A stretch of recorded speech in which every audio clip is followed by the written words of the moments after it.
그러면 이러한 조세 정의에 따라서 구체적으로 조세 특징을 보자라는 거죠. 세금은 여러 가지 특징이 있지만 통상 이렇게 이제 5가지 특징으로만 여러분들이 좀 이해하시면 되겠습니다.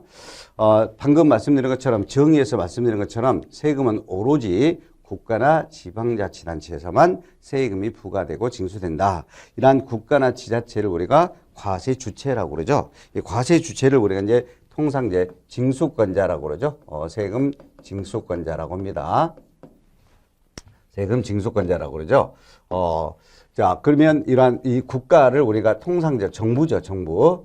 그래서 정부에서 법률에서 규정된 요건이 충족한 자에게 정부에서 세금을 언제까지 신고세 내라, 그리고 언제까지 또 고지에서 내라라고 이렇게 정부에서 부과되고 징수하는 세금을 국세라고 그러죠. 국세라고 그러죠.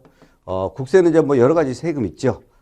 이제 흔히 여러분들 소득세라든지, 물론 이제 여기서 소득세는 뭐 종합소득세도 있고, 통상 사업소득 등은 종합소득세 등으로 되죠. 또 부동산 양도할 때 양도소득세 등 이러한 소득세라든지, 또 종합부동산세, 뭐 고액으로 부동산을 보유하고 있으면 종합부동산세라든지, 또 뭐 상속재산에 대한 상속세, 증여 재산에 대한 증여세, 이런 것들이 이제 국세죠. 그래서 이 국가가 이렇게 부과징수하는 것이 이제 국세라 하고, 또 지방자치단체에서 부과징수하는 것, 이제 지방자치단체는 뭐 도에서 부과되기도 하고 시군에서 부과되기도 하고 또는 특별시나 광역시장이 또 부과되기도 하죠. 이렇게 통상 뭐 도라든지 시군 등에서 부과되는 세금이 우리가 지방자치단체죠. 지방자치단체에서 부과되는 세금을 우리가 이제 통상 지방세라고 그러죠.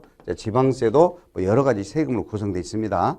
부동산을 취득할 때 내는 취득세라든지, 부동산 등기 칠 때 등록면허세라든지, 또 부동산을 6월 1일 날짜로 보유되고 있으면 뭐 재산세 등 이런 것들이 바로 이제 지방세가 되는 거죠. 그래서 오로지 세금은 이렇게 정부인 국가나 또는 도나 시군 등 지방자치단체에서만 부과징수한다. 그리고 국가가 부과징수하는 것이 국세라 하고, 지방자치단체에서 부과징수하는 것이 지방세가 되죠.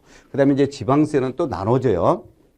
지방세는 도에서 부과징수되면 도세라고 그러고, 시장이나 군수 등이 부과되면 시군세라고 하죠. 또 특별시장이 부과되면 특별시세, 광역시장이 부과되면 광역시세 등 이렇게 또 지방세는 또 여러 개로 또 나눠집니다. 구체적인 내용은 또 다음에 또 설명하도록 하겠습니다. 자, 결론 짓겠습니다. 조세는 오로지 국가나 지방자치단체에서만 부과되고 징수된다. 그리고 국가가 부과하고 징수되는 것이 바로 국세라 하고, 또 지방자치단체 도나 시군에서 부과징수되는 세금이 바로 지방세다. 이렇게 아시면 되겠고, 국가나 지자체가 아닌 여러 공공단체에서 징수되는 것도 있어요.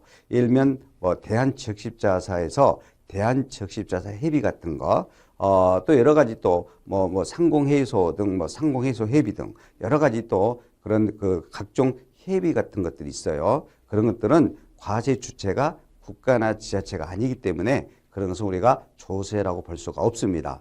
조세가 아닌 대한적십자사 회비 같은 거, 또는 여러 가지 뭐 개발 부담금 같은 거, 수익자 부담금 등 그런 것들은 공과금이라고 합니다. 공과금.